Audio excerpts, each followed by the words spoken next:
রাত 12টা বাজে, আজকে আমার বড়মশাইয়ের জন্মদিন। চলো চুপি চুপি যাই।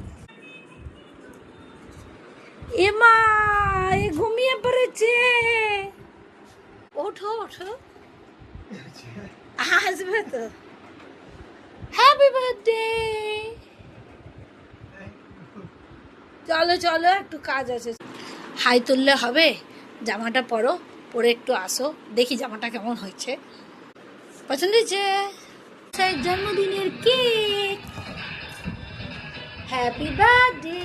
কাটো কাটো। আহা গো, ঘুম থেকে উঠে কেক কাটছে।